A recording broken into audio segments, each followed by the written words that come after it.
One day I was at work and something felt off to me. And I think as a woman, you know your body, you're pretty in tune. And I was behind the bar and it was like,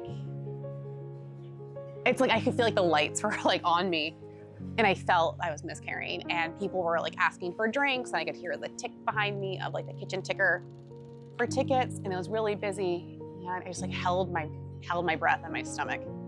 And you hold on to what your faith is. And I was like begging God to make it not happen. And, you know, I've got people like yelling for like a beer. I'm trying to be like, I want to help you, Tom. You know, like I'll get your beer for you in a second.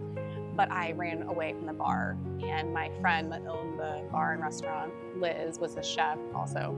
She like knew instantly that I was probably going through something pretty catastrophic.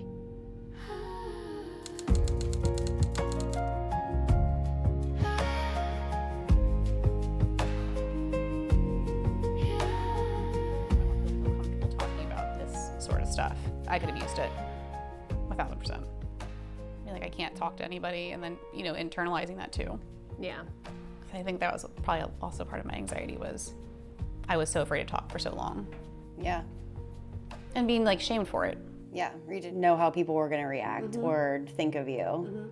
Like you can't handle it or you're less than, which isn't true. Yeah. I can handle it. I just don't want to have to keep handling it on my own. But after going through everything I've been through and then looking back at like, but you and other friends and just that there's so many more women in the industry, but they're not as recognized unless you have like deals and things like that. And then even with that, you aren't even recognizing the work that's going on behind the scenes. It's just like what's in the plate or what's the restaurant doing and things like that. But it's not going to change anything. You can keep showing different people and diversifying it, but unless you're talking about stuff, nothing's going to change. The Burn Chef Project is a global organization. Literally, we're on every continent. We've got someone in Antarctica, and we are not only on a mission to destigmatize mental health, but we're actually providing real resources to the industry that are completely free. So through my podcast, I had 2 ambassadors on my show, and they were like, why don't you join? So I went through the whole program, applied, and one of the last courses I took was on menopause. And I was like, what do you mean you talk about menopause? I realized that there was this void in the industry, that no one talks about everyday issues that women are experiencing. Working in the hospitality industry, it's shut up, show up, and smile for the customer. Where women are literally every day going through biological changes, whether it's their period or they're pregnant or they're in the end cycle of it all. A lot of changes are happening and it's very uncomfortable to ask for help.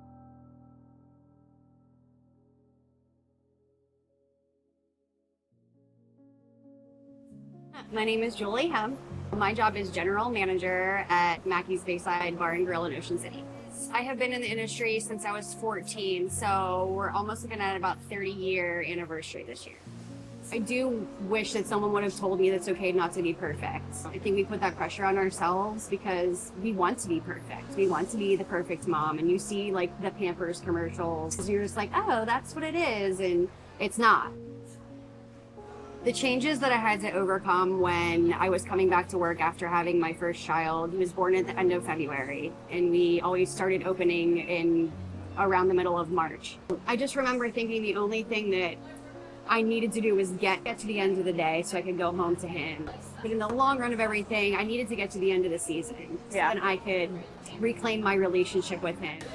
I remember the first day that we were open there, and I was trying to serve. We were so busy and you had limited staff, so you were trying to serve and do all the things and trying to manage. And I was also trying to pump and trying to make sure that I was supplying enough food for my child.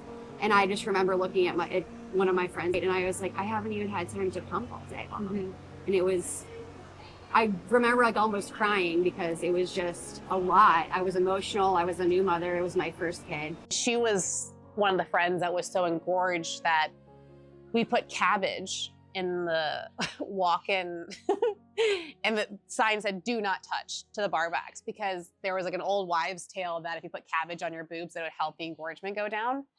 And she's like, it's funny now, but it was real life. And she's not alone in that.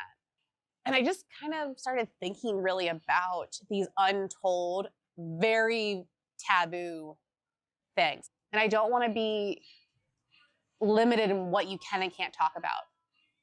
So I think that when we say, oh, that's uncomfortable, we don't want to go there, you're making it not safe for women to succeed in the industry. It doesn't make sense that enrollment in culinary institutions are 50-50 right now. But by the time they graduate, that only 10% end up actually going into any sort of executive position because they feel unseen or unheard and they're afraid. When I was in college and I was waiting tables and I had a UTI and it was the only time I've ever called out of work, ever. I called and I got the guy manager and I was like, so I'm like trying to be like, hey, I don't feel good. He's like, nope, you'll be fired. And I'm like, okay, is Michelle there? So I had to talk to the girl manager because he was like refusing to let me off work. Spencer and I were actually talking about this the other day about the ratio of women to men, especially in the kitchen. Because I would get migraines with my period, and they're like, man, you're getting them a lot. And I'm like, I have no control over it. Yeah. Like once a month this seems to happen. Yeah, it's crazy. It's a weird thing. But that's the problem is like there weren't a lot of women for me to talk to, and like also like what do you guys do in these situations? Like I didn't have a lot of role models in that sense. I'm Liz Smith, and I am the co-owner and the chef of the Four Corners Pub in Silver Spring, Maryland. My husband and I met. I was 21, and we worked together from the moment we met. Being parents on top of that, it's hard because it's a very demanding job, and we have to figure out, okay, who's gonna pick up the kids today? Who's gonna leave work early? You know, oh, kid's sick, one of us has to leave. Let's figure that out. It was definitely a strange thing being pregnant in this industry and being on your feet and kind of just dealing with, okay, I'm in pain, but that's normal. So let me just continue working. Number 3 of our kids was my hardest pregnancy all around. He was 4 weeks early, so I had to get put under general anesthesia. And when we had him the next day, I didn't even believe that he was mine. I had an almost immediate disconnect from him. One day, my son was crying downstairs, and my mom and Spencer were trying to console him. He was screaming, crying. We couldn't get him to stop. And I went upstairs and I closed the door, and I wanted nothing to do with him. And that was my moment where I was like, I think something's wrong. But I went to my mom and I was like, Mom, I think I'm having some postpartum depression. So it was really hard for me to get mentally back to work. I actually told my husband I need to take off 2 more weeks. And he, of course, was very do what you need to do. We'll figure it out. If I was in another establishment during any of my pregnancies and the thing of coming back, I probably would have quit because a lot more places might not be as forgiving. And that's why with our employees who are pregnant here, we say, if you need to stay home, we'll figure it out. Because it's hard and your hormones are up and down and you have no control. It's not your fault. You have no control over how you feel. Was it weird walking back from here? A little bit. I know. You already walked back there once. How was that? I got a little choked up because the last time I was here the baby was teeny tiny. And to be back here now and doing this documentary, I got really choked up talking to Liz about that day, miscarrying and her and Spencer telling me to go home. And I walked this whole path back was really, I don't know, it was very surreal for me to be doing all this. But everything in my heart and soul was falling out because I never thought I could even have that opportunity to have another baby. So I just felt like I was being ripped apart. When you told me you miscarried, I immediately was go home. You shouldn't be working. No one should go through that. It's an emotional time. You're losing something that you wanted. And why should you be forced to work through that? That night I didn't sleep well, and then I woke up the next morning and there was bread pudding at my door.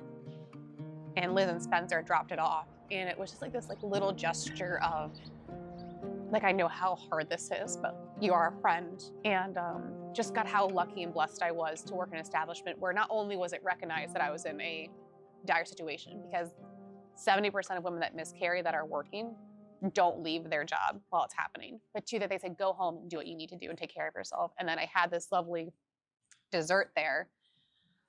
And I call Unhospitable my bread pudding because it's just like my gift back to what Liz not only did for me, but for all women in the industry that feel that they can't speak up or share what they're going through because of this like weird shame. I don't want anyone to feel the way that I felt for like 20 years. In like every iteration of myself, from like a teenager to a mother, I've experienced all of it. And it sounds really crazy, but I am not unique. And if my breaking of the exterior of women that go to work and they show up and they smile every day, and like this is actually what's happening behind the scenes, makes someone feel seen, then my God, I've done my job. There is a saying that, your purpose in life is to give your passion away to other people, and then you see what they do with it. So for me, if my purpose was to go through all of this shit to make it a safer, healthier place for the next generation, then it's worth everything to me. We all love each other very much, even if we, have very hot moments. At the end of the day, we want each other to succeed. And so this is part of my way of giving back for what it gave me, which is my family. And I'm so grateful for that. My husband's gonna laugh when I cry, but it gave me my husband, it gave me my children. And I would be lost without it, truly. So I want to do something about it.